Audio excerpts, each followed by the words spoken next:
The Lives of the Saints by Father Alban Butler, August 18th. St. Helen, Empress, A.D. 328. We are assured by the unanimous tradition of our English historians that His Holy Empress was a native of our island. William of Malmesbury, the principal historian of the ancient state of our country after Bede, and before him the Saxon author of the life of St. Helen in 970, quoted by Usher, expressly say that Constantine was a Briton by birth, but an authority which is certainly decisive is that of the anonymous, elegant, and learned panegyrist who, haranguing Maximian and Constantine upon the marriage of the latter to Fausta, said to Constantine, "He, Constantius, had freed the provinces of Britain from slavery. You ennobled them by your origin." Leland, the most diligent searcher of our antiquities, says, Helen was the only daughter of King Coilus, who lived in constant amity with the Romans and held of them his sovereignty. The Glastonbury historian says the same. Henry of Huntingdon tells us that this was the King Cole who first built walls round the city of Colchester and beautified it so much that it derives from him its name. That town has for several ages boasted that it gave birth to this great empress, and the inhabitants, to testify their veneration for her memory, take for the arms of the town, in remembrance of the cross which she discovered, a knotty cross between 4 crowns, as Camden takes notice. Though Mr. Drake will have it that she was rather born at York, as the English orators in the councils of Constance and Basil affirmed, to which opinion he thinks the anonymous panegyrist of Constantine evidently favorable. Constantius, at that time only a private officer in the army, had the happiness to make her his first wife, and had by her Constantine, his eldest son, who, as all agree, had his first education under her watchful eye. To understand the sequel of this history, it is necessary to take a view of the state of the empire at that time. The 2 brothers, Carinus in the west and Numerianus in the east, the sons, colleagues, and successors of Carus, being become detestable to all their subjects by their infamous vices, the supreme dignity was devolved upon Diocles, commonly called Diocletian, on the 17th of September 284, whence the epoch of his reign, or of the martyrs, as it is called, and which continued long in use, was dated. He was a Dalmatian of very low birth, had been made free by the senator Anulinus, and was at the head of an army in the east, when Numerianus was slain by a conspiracy. To oppose Carinus in the west, he declared Maximian, who took the surname of Herculius, Caesar, on the 20th of November, in the same year, 284, and after the death of Carinus, who was cut off by his own men in Upper Mysia, near the Danube, he saluted him emperor and his colleague on the 1st of April, 286. Maximian was a native of Sirmium, of the meanest parentage, savage in his manners, countenance, and temper, but a bold and experienced officer. He brutally indulged all his passions, was faithless, and so great a debauchee that he frequently offered violence to ladies of the first quality, and so covetous that he put many senators to death to seize their estates, and plundered all the west which he governed. Diocletian was a soldier and a politician, but oppressed the provinces with most exorbitant taxes, maintained 4 times more soldiers than any of his predecessors had done before him, and was passionately fond of building. And when he had finished a palace at an expense which ruined a whole province, he would find some fault with it, and pull it down to raise it after a different manner. Nor was the second building secured from a new caprice, upon which it was sometimes again leveled with the ground. So madly expensive was he, that he took it into his head to make Nicaea, where he usually resided, equal to Rome, and made it desolate of inhabitants to fill it with magnificent palaces, hippodromes, arsenals, and what not. He was no less foolishly vain in his dress, equipage, and furniture. Yet he was so insatiably covetous that he would always keep his exchequer full from the spoils of families and all the provinces. In this the 2 emperors were not unlike, and they reigned together 20 years. The better to secure themselves and carry on their wars, they associated to themselves, in 293, 2 other emperors of an inferior rank under the name of Caesars. Diocletian chose Galerius Maximian, surnamed Armentarius, a native of Dacia, one of the most furious and profligate of men. Him he compelled to divorce his wife and marry his daughter Valeria. Maximian Herculius pitched upon Constantius Chlorus, a prince never charged with any vice, a good soldier, and nobly born, being descended from the Emperor Claudius II and from Vespasian, from whom his family bore the praenomen Flavius. Herculius reserved to himself the rich provinces of Italy, Spain, and Africa. Constantius had the countries on this side the Alps, namely Gaul and Britain. Galerius had Illyricum and the places adjacent to the Euxine Sea, and Diocletian the east. Constantius, by the articles of this association, was obliged to divorce Helen and to marry Theodora, the daughter-in-law of Maximian. The Christians enjoyed a kind of peace, except that in the west some martyrs suffered, chiefly in the army, or by the natural cruelty of Maximian, who delighted in blood. But in the beginning of the year 302, Galerius at Nicaea prevailed upon Diocletian to form a project utterly to extirpate the Christian name. Constantine, from his first accession to the throne by his edicts, forbade the Christians to be molested on account of their religion. Fluctuating what deity to invoke before his battle with Maxentius, he was at length inspired to address himself to the true God and encouraged by miraculous visions. From that time he published frequent edicts in favor of the Christian faith, built stately churches, munificently adorned altars, and delighted much in the conversation of bishops, whom he often admitted to his table, notwithstanding the meanness of their outward appearance. Baronius says that the same year in which he vanquished Maxentius, he gave to the Bishop of Rome the Imperial Lateran Palace. In the following year, 313, Pope Melchiades held in it a synod in the apartment of Fausta, the wife of Constantine, and accordingly we find the popes in possession of it in the 4th century. We may judge of this emperor's liberality to the bishops for the use of the church and poor from his letter to Cecilian, Bishop of Carthage, in which he sent him in order to receive from his chief treasurer of Africa 3,000 purses, which amounted to above 20,000 pounds sterling, adding that if he found anything more wanting, he should without difficulty demand it of his treasurer, who had from him an order to give him without delay whatever sum he should require. He distributed alms abundantly among the poor of all kinds, even among the pagans. Those who were fallen from a better condition he assisted after a more generous manner, giving land to some and places to others. He was particularly careful of orphans and widows, and gave portions to virgins. It appears from Eusebius that St. Helen was not converted to the faith with her son till after his miraculous victory, but so perfect was her conversion that she embraced all the heroic practices of Christian perfection, especially the virtues of piety and alms deeds, in which she doubtless was a great spur to the emperor.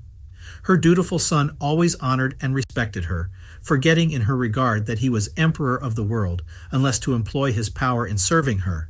He caused her to be proclaimed Augusta or Empress in his armies and through all the provinces of his empire, and medals to be struck in her honor, in which she is called Flavia Julia Helena. She was advanced in years before she knew Christ, but her fervor and zeal were such as to make her retrieve the time lost in ignorance, and God prolonged her life yet many years to edify by her example the church which her son labored to exalt by his authority. Rufinus calls her faith and holy zeal incomparable, and she kindled the same fire in the hearts of the Romans, as St. Gregory the Great assures us. Forgetting her dignity, she assisted in the churches amidst the people in modest and plain attire, and to attend at the divine office was her greatest delight. Though mistress of the treasures of the empire, she only made use of them in liberalities and alms. She distributed her charities with profusion wherever she came, and was the common mother of the indigent and distressed. She built churches and enriched them with precious vessels and ornaments. Licinius in the east became jealous of Constantine's prosperity and attacked him by various hostilities. The Christian emperor defeated him in battle near Ceballos in Pannonia in 314 and generously granted him peace. His restless ambition could not lie long dormant. He repeated now injuries, and out of aversion to Constantine began to persecute the Christians in 316, whom he had till then protected, and he put to death many bishops, the 40 martyrs and others. He also instigated the Sarmatians to invade the Roman territories and made himself odious by his covetousness, licentiousness, and cruelty to his own subjects. Constantine, at length, finding all other means ineffectual, declared war, and vast preparations were made on both sides. The armies of Licinius were more numerous, and he threatened that if his gods gave him victory, as his soothsayers and magicians pretended unanimously to foretell him, he would exterminate their enemies. Constantine prepared himself before the days of each battle by prayer, fasting, and retirement, and caused the ensign called the Imperial labarum, in which was the effigies of the cross, to be carried before his army.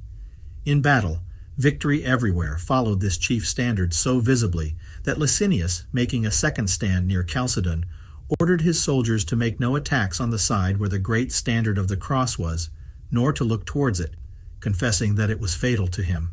He was first vanquished near Adrianople, where he left almost 34,000 dead upon the spot in July 324, and in a second battle near Chalcedon, in which out of 130,000 men, scarce 3,000 escaped.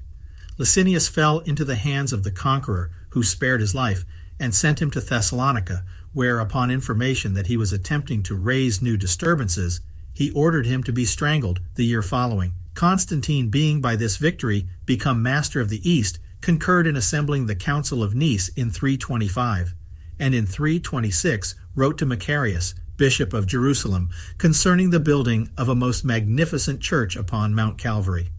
Saint Helen, though then 80 years of age, took the charge on herself to see this pious work executed, desiring at the same time to discover the sacred cross on which our Redeemer died.